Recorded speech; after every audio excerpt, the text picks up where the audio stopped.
Your bank doesn't want you bankrupt. That would actually be bad for them. What they want is something quieter, more subtle. They want you just broke enough to keep paying fees, just stressed enough to rely on high-interest products, just anxious enough to never build real breathing room. And there's one specific number that changes that entire dynamic. Not 1 million, not 6 figures, just $20,000 in savings. Let me explain why that number matters so much. Picture life below it. You're constantly doing math in your head. Can I afford groceries and fuel this week? If I pay this bill now, will the other one bounce? How many days until payday? Every unexpected expense feels like a crisis. A car repair isn't an inconvenience, it's panic. A medical bill isn't annoying, it's destabilizing. One bad month can undo years of effort. You're not failing, you're surviving. And survival mode does something to your brain.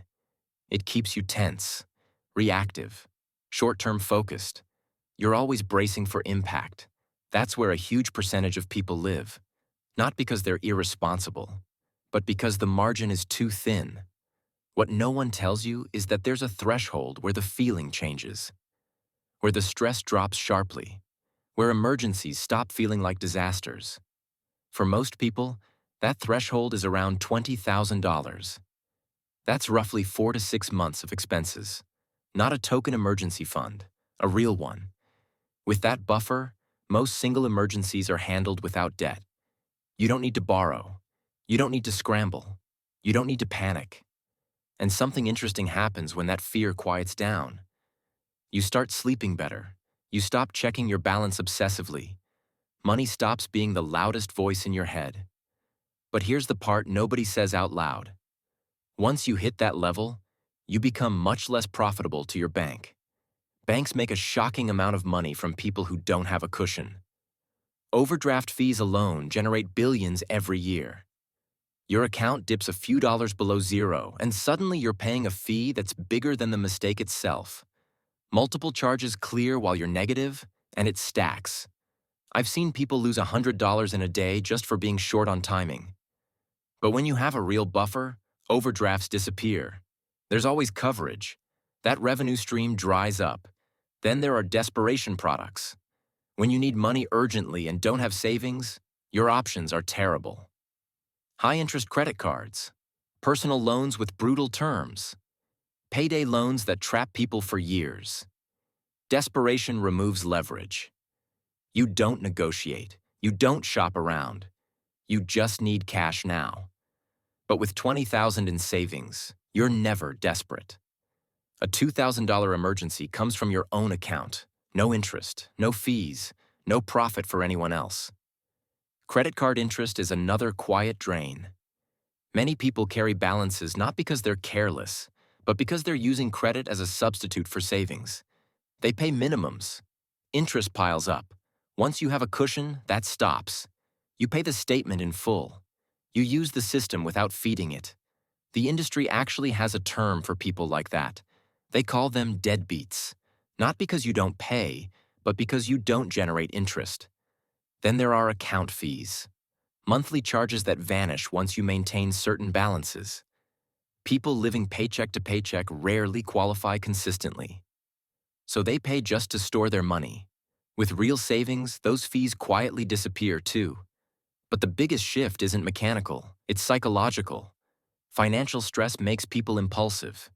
It pushes short-term decisions. It makes bad deals feel unavoidable. Stressed people are easier to pressure, easier to upsell, easier to extract money from. When you have breathing room, that pressure loses its grip. You can pause, you can walk away, you can wait. Below that threshold, you live in scarcity brain. Every choice is filtered through fear. What if something goes wrong? Above it, you don't become rich. You become calm. And calm changes everything. Think about a job you hate. A boss who knows you need the paycheck. With no savings, you're trapped. You tolerate things you shouldn't because you don't have runway. With a cushion, the power dynamic shifts. You can leave if you need to. You can say no. Even if you never quit, Just knowing you could changes how you carry yourself. The same applies to apartments, cars, negotiations, opportunities. When you're broke, everyone has leverage over you. When you have savings, you have options. That's the real value of $20,000. Not the number itself, the freedom it quietly buys. Getting there isn't glamorous.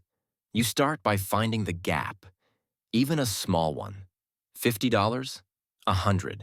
You automate it so it moves before you can touch it. You treat it like a bill, not an afterthought. When extra money shows up, you don't inflate your lifestyle.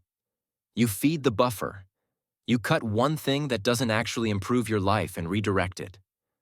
Progress feels slow at first, but time passes whether you act or not. And momentum sneaks up on you.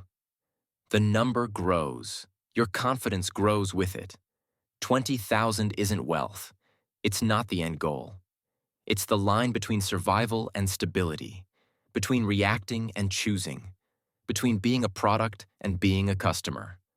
Below it, you play defense. Above it, you finally get to think long-term. Every dollar you save reduces someone else's ability to profit from your stress. Every step toward that cushion gives you back a little control. You don't need perfection. You don't need speed. You just need movement. And once you feel what that breathing room is like, you'll never want to give it up.